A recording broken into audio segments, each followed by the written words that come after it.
Greetings, one and all, and welcome back to episode number 24 of Thoughts and Hunches, making money in bunches and sucker punches. Your boy Stony is back for the 24th time. We're already there.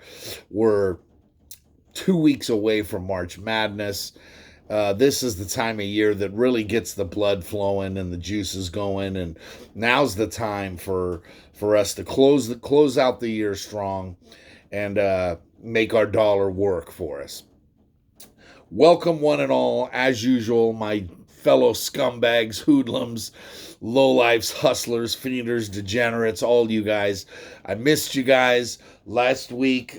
Before I get into everything, last week was just insane down here in Nashville. It was Ice-mageddon or Snow-mageddon, and I was actually in a hotel room last week, and it was just insane. My house was just covered in ice for about 5 days. It was crazy. But now we've had 4 straight days of springtime weather in the 60s and 70s. And, well, that was up until today. Now it's pouring down rain outside, but that's what you get down here in the South. So it is what it is. Back to normal now, back in my usual spot, and back to making money. Last week we went 10-7, solid week. I'll definitely take it. Got off to a hot start and just kind of maintained it the rest of the way. Went 500 the rest of the way, which is just what we needed, and got us up to, well, here are the numbers now. Starting out, 10-7 last week is what we did. We'll take that every single week. I have absolutely no problem with that. NFL, 51% for the season, 51.47. It's below the magic number, so but we didn't make any bones about it. The NFL is not necessarily my strongest point. NCAA football, it's going to be tough for us to catch. 62.14% is where we finished NCAA football. Just an absolutely solid year where just delivered winners after winners after winners. College basketball now, after the 10-7 last week, we're up to 99 wins, 70 losses, and 2 ties. That's 58.58%. Which is good, which is very good. That's solid. That's definitely in the black. We want to get it back over 60. That's the goal. But if we can't, we'll take 59. So that's what we're shooting for. With, I don't know, 100 games left. That's a guess. But yeah, somewhere around there. So overall for the season, 259 wins, 194 losses, 7 ties. 57.77% documented. Once again, all these picks are free. I give them to you every week. There's no problems. There's no me giving you one pick and then giving you another pick the other day. No, this is how we roll, and it's all here for the taking. So now, quick programming note going forward. Next Friday, we will do our regular Friday show. Then after that, we're kind of up in the air. Once the NCAA tournament starts, I'll be doing shows on Tuesday and Friday. Tuesday will give you all of the first round matchups for Thursday and Friday. Then when the last game ends on Friday, I'll do another show for round 2 on the weekend. And we'll do the same thing for the Sweet 16 and the Final 8 and the Final 4. So that's what we'll do in the NCAA tournament. Now, conference tournament week starts in a week and a half. It's right around the corner. So conference tournament week gets absolutely insane crazy. So I can't exactly look into a crystal ball and look forward to, well, if this team wins, the point spread's going to be this. So it's going to be tough to adjust. And I'll have to pull these numbers out of my ass at the last minute. And I'm going to try to do 2 shows a week, but there's no guarantee. I will have a better idea and a better plan for you next Friday, but just so you'll know and you'll be prepared for it. So that's it. That's the NCAAs, and that's our scheduling notes going forward. Couple of quick notes from the world of college basketball before we get into the picks. Big Ten basketball, man. Jeez. Props. Major props. You think the SEC has a stranglehold in college football? Well, they do as far as the national champions go. And even the top 10, if you look at the final top 10 every year in football, it's littered with SEC schools. Kind of like the Big Ten is this year in college basketball. It's just absolutely insane. Teams Michigan, Iowa, Illinois, they just go on and on and on. And these are damn good teams. These are teams that Ohio State, these are teams that can just make a run. And it's without the traditional power of Michigan State, who is clawing their way back. But when you look at teams like Rutgers and Maryland, man, that conference is just so loaded. And even with Illinois losing Ayo Dosunmu, who's right up there with Luka Garza as the favorites for the Naismith Award or the National Player of the Year Award, they lost him. He had a facial injury in their loss to Michigan State the other night. But he'll be back soon. He's going to wear a protective mask, and he'll be back probably next week, but they're not going to rush him.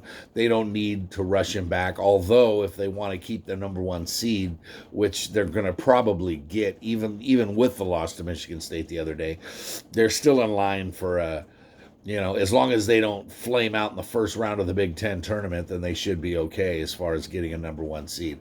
Right now, if you look at the seeding, if I was making a bracket, the number one seeds right now would be Gonzaga, Baylor, Michigan. Those are the no doubters, guaranteed number ones. Doesn't matter what happens from here on out. They're all going to be number one seeds, those three. So that leaves room for the fourth seed. It was Ohio State, but they lost a couple games. Illinois, they lost to Michigan State. So there's always teams fighting and clawing to get back up in there. But right now, I mean, it's anybody's contest for that fourth number one seed. But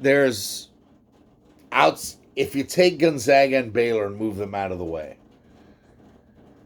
you're looking at an NCAA tournament with 12 to 15 teams with the strength and the defense and the athleticism to win the tournament, to win the whole damn thing. But right now, Gonzaga and Baylor are obviously the favorites, as well they should be. They're the only undefeated teams that are still getting it done. So who knows? Maybe we'll see Gonzaga and Baylor in the finals as a kind of a dream matchup. But NCAA tournament never winds up like that. So that's neither here nor there. That's farther down the line. Duke has won a couple games now, and they're starting to fight their way back in. 3 weeks ago, I could have told you Duke was out. They were not going to make the NCAA tournament. But then you look at the politics. It's a down year for the ACC. Right? You have Florida State and Clemson at the top of the ACC, right? Carolina's battling. They're a tournament team, but they're not a very good one. When Florida State and Clemson are dominating are at the top of the ACC and Duke's nowhere to be found, Duke's going to get in the tournament. There's way too much politics and way too much money to be made by the brand that is Duke. And so, yeah, they'll be in the tournament, as much as it pains me to say it, but yeah, they will be.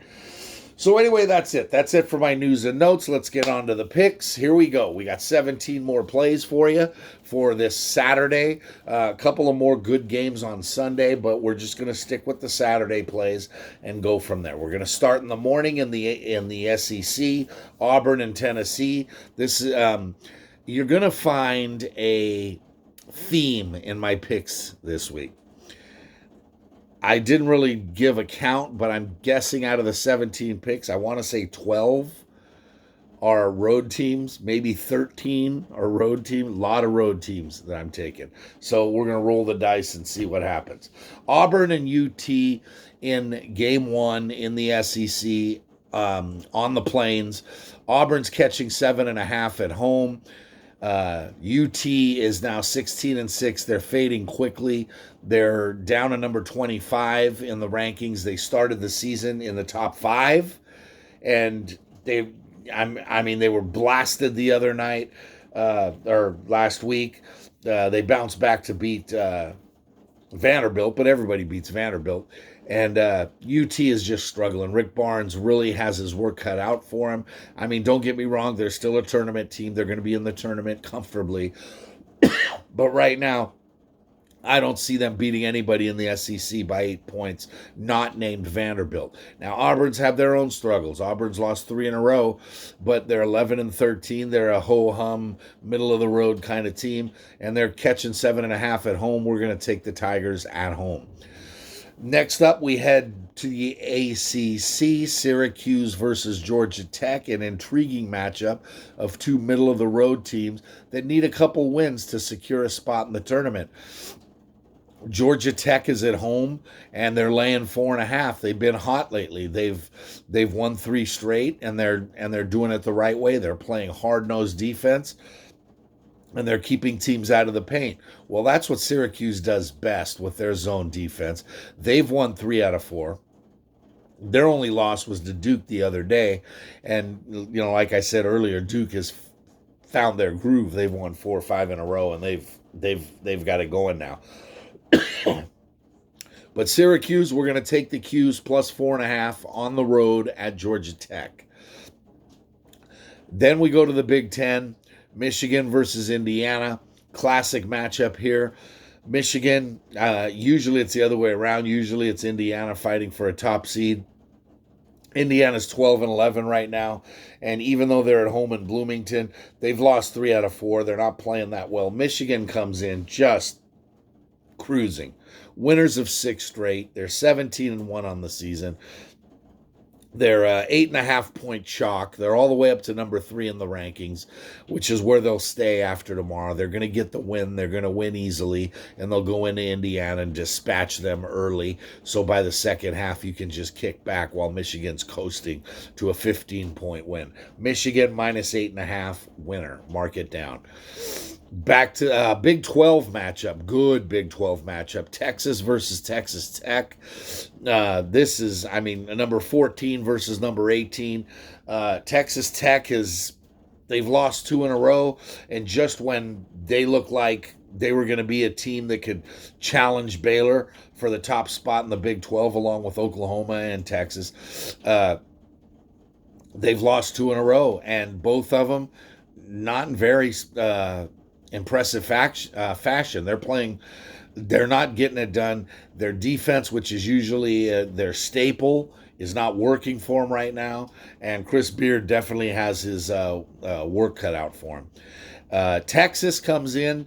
They've won 2 out of 3. They're 14-6, sitting ranked 14th, and they're catching 2.5 on the road. We're going to take the Longhorns, and in a good coaching matchup, Shaka Smart's going to get this one done. Texas could win outright, so you want to take a flyer on Texas on the money line, wouldn't be so bad. Longhorns plus 2.5 winner. Back to the Big Ten, Illinois versus Wisconsin. Wisconsin was one of the teams in the top 10 at the start of the season. They haven't played well. They're 16-8, right? They're still a tournament team. They're ranked 23rd, but they've lost 3 out of 5, and they're not really playing that well. Illinois, on the other hand, like I said, they did have the loss the other night to Michigan State, and that's the game that they lost Ayo Dosunmu in. But even though he will not be playing against Wisconsin, Wisconsin's a 3.5 point favorite over the 5th-ranked Illini, and I don't see Illinois losing 2 in a row. It's kind of the next man up philosophy that they've got going up there in Champaign, and Illinois is playing really well, and they want to get it done for the seniors and for Dosunmu, who's only a junior, but he ain't coming back. This is it for him. He'll be playing in the association next year. Take Illinois plus 3.5. Fighting Illini. Get it done. Pac-12 matchup. Cal versus Oregon in Berkeley. We're going to take Oregon in this one. Minus 8.5 on the road. We've been we've been down on Oregon this year. I have, at least. But Oregon, if you look at them, they keep winning games. They're not covering numbers, but they're winning games. They've won 4 out of 5. They're 15-5. They're putting together a good season. They're a tournament team. Cal's an absolute mess. They've lost 4 out of 5. They've lost 9 out of 10. They're 8-18. They ain't getting any better. So, Cal's going to get trucked in this one. The Quack Attack's going to come into Berkeley and just lay the hammer down. Sorry, Donnie, but that's the way it goes. Berkeley loses again. Next up, we head to the SEC, Florida versus Kentucky. This had the makings to start a season of wow. Oh, wow, what a great matchup. Right now, both teams are hanging on. UK is not going to make the tournament unless they make a miraculous run in the SEC tournament, but that's not going to happen. They're 8-13, but they've won 3 straight, and they're starting to get things together. They're at home at Rupp at Lexington, but we're going to take the Gators, catching 3.5. I don't think the Gators should be 3.5-point dogs. I think the Gators win this game. I think they win it outright. Money line play, yes, absolutely. Take the Gators. Next up, we head right down the road from here in Belmont. I've been riding Belmont all year, right? Now, they lost the other day. They lost to Eastern Kentucky, who's a damn good team sitting at 20-6. But Belmont is 24-2, right? They'd won 17 straight games up until that loss to EKU the other night. Now they head down to Morehead State, and Morehead is a good team. They're playing good ball right now. They're 19-7. They're winners of 4 out of their last 5. But Belmont right now, their spacing and the way that they run, they don't force the issue, but they run at every possible moment that they can, and it's smartly done. And Belmont wins this one. Belmont still should be ranked. I still don't know why they're not. They won't now after they won't be ranked now after they just lost to EKU. But still, a fabulous season once again for the Bruins. They're 24-2, make it 25-2 tomorrow, -4 at Morehead State. Down to the ACC, Florida State versus North Carolina in Chapel Hill. Carolina started to get things together. They really did. They started to look like this is the team. Now, they're clearly on the bubble. They're a bubble team. They're 14-8. They've lost 2 out of 3, and they had an embarrassing loss to Marquette the other day. And if any of you saw Roy Williams' post-game presser, oh, God, it was classic. Just seeing guys like Mike Krzyzewski, Roy Williams, Bill Self, all these blue blood, John Calipari, all these blue blood coaches that are having miserable seasons this year, just going off on press and going off on reporters, and kind of sucks when your team's not winning 30 games every season, does it? Well, Carolina loses, and Carolina loses big. Florida State is 14-3. They're ranked 11th. They should be higher. They've won 4 straight and 10 out of 11. And this team is absolutely cruising right now. And they're not just beating teams, but they're blasting teams. Florida State -3.5 at Carolina. Lock it in. Boise versus San Diego State in a very good Mountain West clash. They played last night, and they played in San Diego, and San Diego State beat Boise in overtime in a damn good game. It was a really good game. Now, San Diego won that game by 12 points in overtime. They absolutely blew out Boise. But Boise played with them and had a chance to win it at the end of regulation, but just couldn't get it done. We're going to take Boise today at 5.5. They had won 4 in a row before they lost to San Diego State. They've had problems with San Diego State and Reno, Nevada, but they've beaten everyone else. So Boise is probably a tournament team. Boise is a tournament team. And they could surprise some teams and come out and steal the Mountain West crown, because a lot of people are looking at this matchup as being a precursor to the conference tournament championship, when Boise and San Diego State probably meet again in 2 weeks. San Diego State's won 9 in a row. They're 18-4. They're ranked 22nd. They're doing everything right. They're a shoo-in for the tournament. They probably win this game too, but it'll be another close one. So with that being the point, we're going to take plus 5.5. We're going to take the Broncos. Big East matchup, Xavier versus Creighton. Take Villanova out of the equation, and 2 weeks ago, Xavier and Creighton were looking like the two best teams in the Big East. Now, Creighton hasn't done anything to slow down. They've won 4 in a row. They're all the way up to a ranking of number 13, and they're sitting at 17-5. Xavier, on the other hand, is 12-5. They've lost 3 out of 4. Just when they started to get things together, they've dropped 3 straight. But they're at home. This is a rare home pick for us today or Saturday. So we're going to take Xavier in Cincinnati at the Cintas Center, and Xavier plus the 5.5. Lock it in. Louisville versus Duke in the ACC. We already told you about Duke. They've won 4 straight. They've got things going. They've turned it around. They're going to be a tournament team just because Duke is Duke, and they're on TV more than Leave It to Beaver reruns. Xavier is at home, Louisville is plus 5.5, and they're heading into Cameron, which Cameron Indoor has been the house of horrors for so many teams in the ACC over the years. But we like Louisville here, plus 5.5. Since they returned from their COVID break, they've gone 1-1. But Louisville is a better team, and Louisville's been a better team all year, right? Now, Duke has found their groove, and Louisville has played 2 games now, so they should be okay and ready to go and fired up, because they know that a win against Duke right now is really going to help their resume and help their seeding come tournament time. So take the Cards, catching 5.5 in Durham. I was going to say in Cameron, in Durham. Bama versus MSU. Mississippi State down in Starkville. The SEC. Mississippi State's 13-11, and they just they win 2, they lose 2, they win 2, they lose 2. That's just kind of who they are. They're a middle-of-the-road team. Alabama's the best team in the SEC. They've been the best team in the SEC all season. They were blown out by Arkansas the other day, which just took everybody by surprise. It didn't take everybody by surprise that Arkansas won, because Arkansas is red hot, one of the hottest teams going right now, not named Baylor or Gonzaga. But Arkansas is smoking hot, and they went into Coleman Coliseum down in Tuscaloosa and just beat up Alabama. So Alabama is looking for, not necessarily revenge, but they want to get things right. They've won 5 out of 6, with that one loss being Arkansas.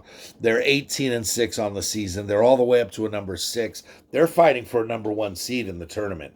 If they can maybe have one more loss the rest of the way, as long as it's not in the SEC tournament, and if they win the SEC tournament, they could be a number 1 seed. That's a very, very distinct possibility. And they also could cut down the nets come the first Monday in April. But as of tomorrow, we're going to take the Tide, lay the 4.5 on the road. Road favorite, minus 4.5. Minnesota, Nebraska, shitty game, 2 shitty teams. The Big Ten is loaded. We've told you about that, and it's been there all year.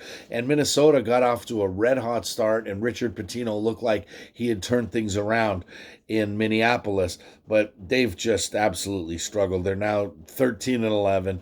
They've lost 4 straight, and they're just not getting it done. But they're heading into the land of Lincoln, where the Huskers are 5-17. They've lost 4 straight. Minnesota's only laying 3.5, so we're going to take the road favorite again here, lay the 3.5 on the road. Back to the Big 12. Here you go. Number 2, Baylor versus number 17, Kansas, Rock Chalk Jayhawk. And Baylor didn't look good. They came back after an extended COVID break. They're 18-0, like I said, and I mean that speaks volumes. But they came back from a 2.5-week break, because just when they started to get healthy from COVID, more players got it. They had to sit out longer. So they missed a lot of games against top-notch Big 12 talent. And when they bounced back the other day, they had to come from behind to beat Iowa State, who played with them. And Iowa State is not a good team, and Baylor struggled the whole way through. Now the 4.5 point spread probably isn't very much. Especially with Baylor playing at home. The 4.5, it just means that the odds makers are down on them right now after they're showing against Iowa State. I'd like this number to get up to 5 or 6. If that's the case, then that's when you jump all over Kansas. But even at 4.5, I like the Jayhawks right now. They won 5 straight before they lost to Texas the other night. They're 17-8. They're ranked 17th. They're now a tournament team, where a month ago I couldn't say that. But right now they're playing really good ball. Bill Self's got them together. Now, they may not win this game, but plus 4.5, I'm going to take them catching 4.5 at Baylor. Last 2 games of the week. Last 2 games of the week. We've got number 1 ranked Gonzaga. We haven't taken them in a while because every one of their games is a 25 or 30 point number. Well, they're 25 points on Saturday. They were 30 the other day against Santa Clara, and Santa Clara played them well. Santa Clara only lost by 15, and that's doing something. They held them below 100. Gonzaga they're just so good and so loaded. Right now, I don't want to say they're resting, but they're certainly preparing for the tournament because they know that there's a very good chance that they're going to go into the NCAA tournament undefeated. And at 23-0 right now, there's no reason to believe that they won't. They're going to win very easily. They're at home. They're up in the kennel. And they're laying 25 against Loyola Marymount, who, despite the fact they've won 4 out of 5, but they're only 12-7, and they just don't have the horses to keep up. And I look for Gonzaga to get an easier win on Saturday than they did the other night against Santa Clara. Finally, all you degenerates rejoice. The Degenerate Special is back. We hit the Degenerate Special last week. We also hit our lock of the week last week. So at going 10-7, hitting the Degenerate Special, hitting the lock of the week, all that worked out for us. So Degenerate Special this week is a good matchup. You've got UCLA versus Colorado, 2 Pac-12 schools. UCLA, with USC losing the other day, is now at the top of the Pac-12, even though they had their issues 2 weeks ago. But they've righted the ship since then. Colorado is one of the best teams in the Pac-12. They sit 3rd right after USC. So up in Boulder, Boulder's never an easy place to play, and this one's going to be tough.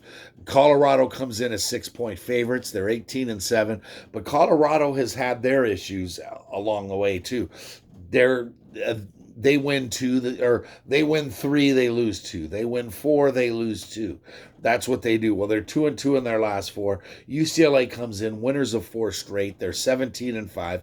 Both these teams are tournament teams, so we don't have to worry about that. But we're going to take the Bruins, take the 6 points on the road. It just seems pretty big. While I don't think UCLA wins this game, Colorado does enough to get the win, but not enough to win by 7 or 8 points.